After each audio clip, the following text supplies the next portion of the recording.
So what we got to do is the 440's coming back. I want to get it built out this week, okay? I want to get it ready to get painted so we can put it on the engine stand so when the Superbird is done, we can get it together. I'm not waiting till the last minute on that car. We do have a lot of things that need to get done. The 440 Super Commando engine is prepared for assembly. The 1970 Dodge Challenger RT 440 6-pack needs to be completely disassembled and off of the bin pack lift so that we can move the Daytona over, raise it up, and reunite it with its drivetrain.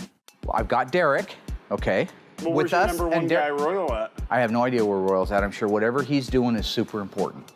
I'm just sure of it. Royal's been gone for a few days now. Absolutely no idea where he's at. Even more important, I couldn't care less.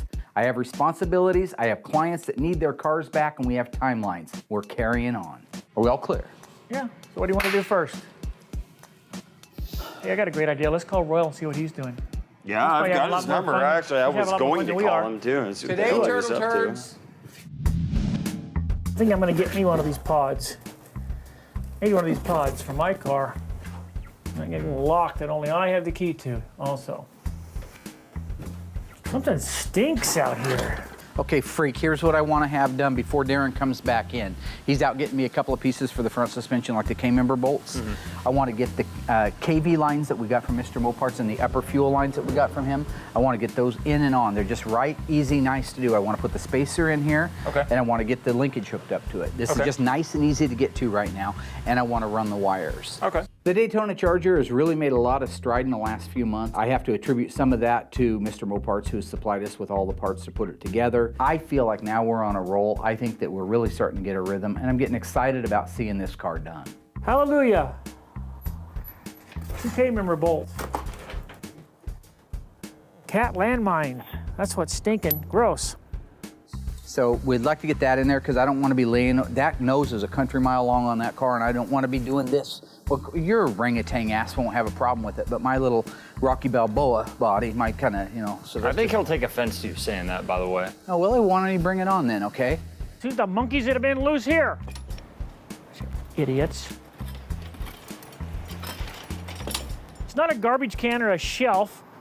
Look at all this crap. Who's throwing all this stuff on my car now? This is ridiculous. I'll be the Ivan Drago, buddy. Come on. Well, why don't you be Ivan Drago? You know what happened to him? He got beat, okay? Yeah. He got beat because he had no heart. Because he had no heart. Exactly, but you don't have a heart either. Oh, no, I'm all heart. Yeah. I'm a walking heart. Mark Warren my legs are aortas. This is, you're... Josh has no idea about fighting with heart because he's never had to do it and he doesn't have the heart to do it with. I'm in the ring, it's 15th round, Apollo Creed, toe-to-toe, go for it. More junk. This is not my, you know. And they've got, somebody's been sandblasting out here. It's not the beach. Everything else is ready to go. We can get the engine set in the car. And the rear end, just make sure when we have the Daytona up in the air. Right. Make sure when we have the Daytona up in the air. It's not bolted on, fool. I know that because I need That to... the rear suspension, you just need to focus because I know how your people are. Whoa, what do you mean, you people? Idiots. Ah, okay. I figured out a while back that Josh has focus problems. He starts drifting off, but now I've learned to look for the signals. So if his eyes start to kind of go off one way while I'm talking to him, I can snap him back. And I've just learned that if I do that, it keeps him on track, keeps him focused, things go better. I want to make sure that we tighten down the leaf spring perches, the shackle bolts for the rear end because they weren't completely tightened down in place when we had it mocked into place for Tom. Dang it, Mark. The horns are gone for the second or third time. And the bolts. Okay, I'm gonna take this car out of here. This is enough. I'm tired of it being a parts car and everything else. Okay, Mark, we gotta discuss a few things. If I'm driving down the road at 60 miles an hour in that Daytona and the right rear wheel passes me on the freeway, the first thing I'm gonna think of is killing you. Mark! Okay.